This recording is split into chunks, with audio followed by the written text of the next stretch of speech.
Hello tout le monde, j'espère que vous allez bien. En tout cas moi c'est un plaisir de vous retrouver aujourd'hui pour cette nouvelle vidéo. Vidéo un peu spéciale parce qu'aujourd'hui je vous apprends à déboucher un évier. Bon ça va, ok, hein, j'ai pas le droit de faire de blagues, hein, juste ma tête, c'est une blague à elle toute seule. Voilà, oui pour ceux qui viennent d'arriver, avant je ressemblais à ça. Mais c'est de l'histoire ancienne. Bref, comme vous avez vu dans le titre, aujourd'hui je vais vous donner mes conseils pour vlogger. Voilà, vous êtes nombreux à me dire que mes vlogs, mes transitions, enfin c'est vraiment de la super qualité. Et je vous remercie d'ailleurs. Et du coup, c'est à moi de vous rendre l'appareil et de vous dévoiler un peu mes secrets.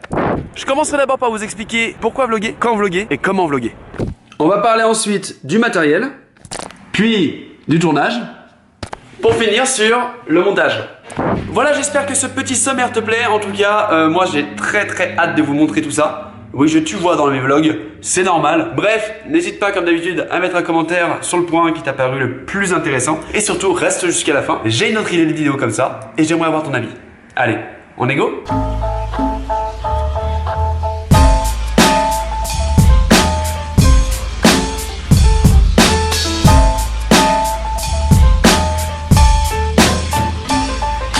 Première question, pourquoi vlogger? Alors, ne vous dites pas un matin, tiens, je vais faire des vlogs, comme ça je vais être connu, je vais avoir plein de YouTube money. Non, ça ne marche pas comme ça les gars. Sauf si t'as la vie de Dal Bilzerian. Mais apparemment, t'as pas trop besoin d'argent. Hein, juste le besoin d'exposer ton fric. Pensez à ceux qui vous découvrent. Ceux qui vous découvrent vont pas forcément accrocher tout de suite. Il va falloir un nombre de vidéos. Mais qui dit nombre de vidéos important, dit travail important. Et qui dit travail important, dit temps à passer à filmer et monter des vlogs important. En gros, si vous n'êtes pas passionné et que vous le faites pas pour le plaisir, les vlogs, ça sert à rien, je vous laisse pas 2 mois les gars. Personnellement, les vlogs, je les fais pour créer des souvenirs. À la base, c'était pour moi, mais j'ai décidé de le partager avec vous. On a grandi ensemble, on a créé une communauté, et c'est à ce moment-là où vient le point le plus important, rester ouvert à la critique, parce qu'il faut évoluer avec les gens qui vous regardent. C'est ça de partager sa vie sur YouTube. Allez, on passe au deuxième point. Qui est quand vlogger? Alors c'est très simple, si vous voulez commencer à vlogger, choisissez un truc de ouf, genre un voyage, une activité cool. Rappelez-vous ce que je vous ai dit dans le premier point. Il faut accrocher le viewer, donc c'est-à-dire que si vous vloguez quand vous partez à l'enterrement, le mec risque de se barrer rapidement. Voilà, ça c'est mon conseil. Quand vous serez un plus gros youtubeur, vous pourrez vous permettre de faire des vlogs un peu moins intéressants. Si vous faites toujours de la qualité, normalement votre communauté, elle suit. Et on arrive à la question la plus importante de cette première partie, comment vlogger. Alors je vais pas vous dire, il faut tenir une caméra, non, je vais pas vous dire ça. Je vais surtout vous dire qu'il faut penser à décortiquer sa journée. Et oui, vous pensez que les vlogs se font comme ça? Non, pas du tout en fait. Par exemple, si on prend mon vlog à Paris où j'ai mixé à l'anniversaire de Pierre Cross, j'ai pu faire ça. Alors c'est très simple parce que en fait ce soir, je suis à la soirée de lancement du livre de Marie. Et du coup, demain soir, je serai aux 30 ans de Pierre. Voilà, donc un petit week-end sympathique en perspective, tout simplement parce que je savais ce que j'allais faire dans ce week-end et du coup j'ai pensé à mes transitions. Cette question de comment vlogger aussi soulève le point de qu'est-ce que je fais en termes de quantité. Imaginez vous partez en voyage, ça dure 3-4 jours. Qu'est-ce que vous faites? Le premier où vous vloguez le jour du départ, les 3 jours ou 4 jours où vous êtes dans le pays et le jour de rentrée. Bon, ça il faut avoir du contenu et il faut pas trop filmer ses pieds en train de marcher dans la ville.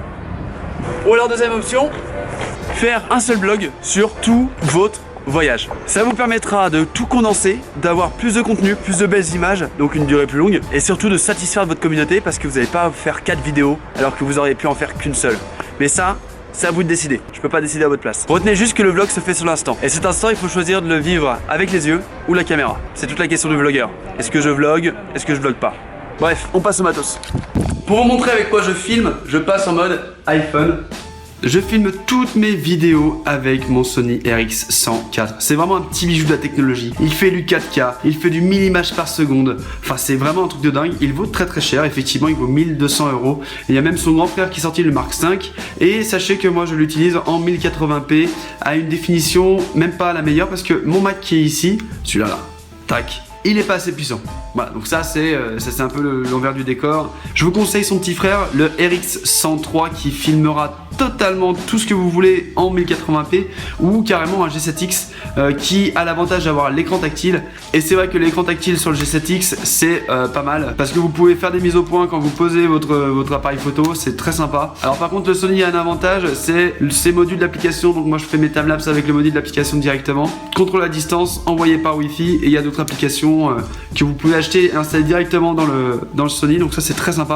Il y a peut-être un objet indispensable, c'est ceci. Et oui, c'est une deuxième batterie pour le Sony parce que vraiment il a une autonomie de merde. Voilà, excusez-moi du terme, mais vraiment. Donc ça c'est très important, ça vaut un peu d'argent aussi, mais au moins avoir deux batteries. Et ce qui est surtout important, c'est la carte mémoire que vous allez utiliser. Moi j'ai une SanDisk en 64 Go, 95 mégabits par seconde. Ça me permet de prendre des photos, des rafales de photos et surtout d'enregistrer les vidéos très vite quand elles sont en full HD. Et la capacité me permet quand je pars en voyage de tourner plusieurs jours, donc ça c'est plutôt cool. Après tout ce que vous voyez ici les gars, pour moi ce n'est pas du tout indispensable. Est-ce que vous vous rappelez du début de la vidéo où je débouche mon évier ? Eh bien sachez que je n'ai eu besoin d'aucun accessoire, pied ni rien. Regardez, je mets carrément mon Sony sur une bonbonnière qui est lui-même superposé par une boîte. Alors c'est un peu périlleux, mais ça évite de sortir le pied, etc. Voilà. On peut donc dire que le matériel ne fait pas forcément le vlogueur et que tout se joue au tournage. Quand je parle de tournage, je parle surtout de la manière dont vous voulez filmer. Honnêtement, entre nous, voir un mec qui tient sa caméra à bout de bras pendant 10 minutes, bah c'est pas super sympa à regarder. Alors le premier conseil que je peux vous donner au niveau du tournage, c'est de poser votre caméra.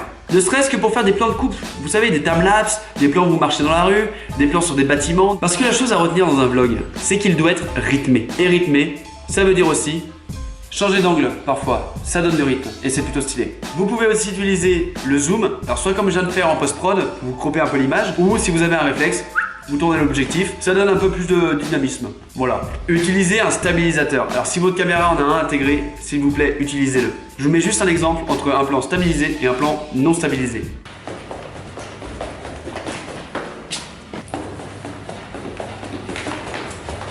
Vous avez vu, quand c'est pas stabilisé, ça donne vite la gerbe. Et enfin, dernier conseil que je peux vous donner pour le tournage, inspirez-vous des règles du cinéma. Évitez les forts accords, comme celui-là. Respectez la règle des 180 degrés. Ça aide le viewer à vous situer dans l'espace. Si tu sais pas ce que c'est, regarde sur Google, c'est ton meilleur ami. Il y a aussi la règle des tiers qui permet un peu de mettre en valeur ce que vous voulez montrer. Alors c'est plus en photo normalement, mais en vidéo, ça rend pas mal aussi. Enfin, dernier conseil sur le tournage de votre vlog, n'oubliez pas que les gens ne sont pas dans votre tête. C'est-à-dire que si jamais vous prenez l'avion, vous avez 3 choix possibles.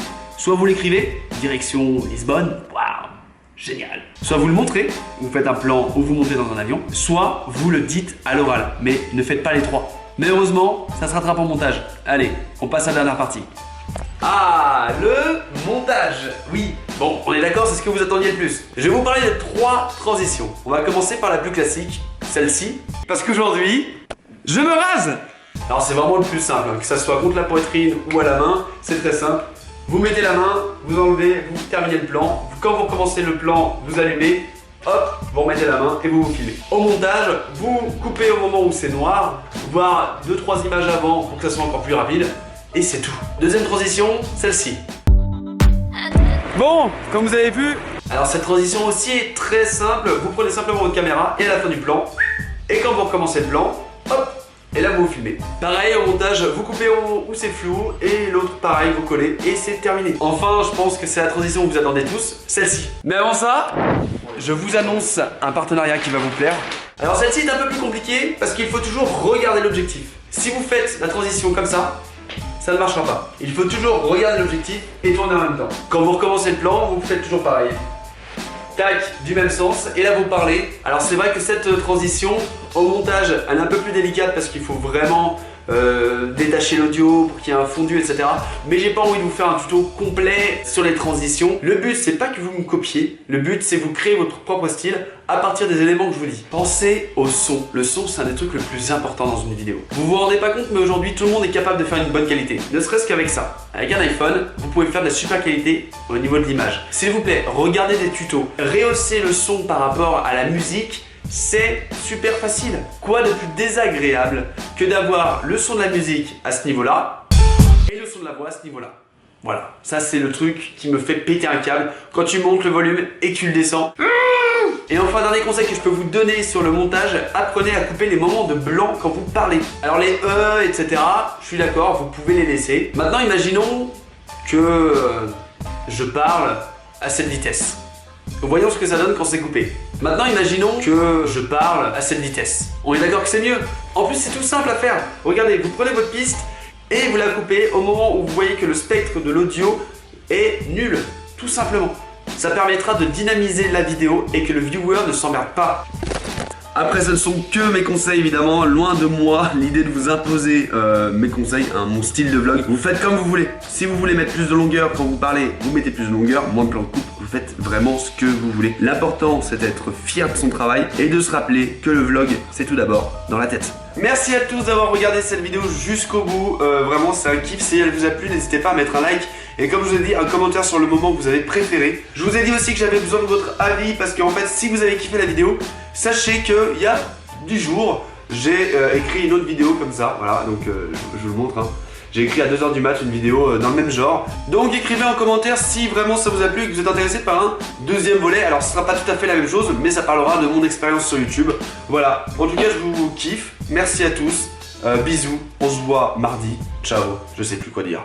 Voilà.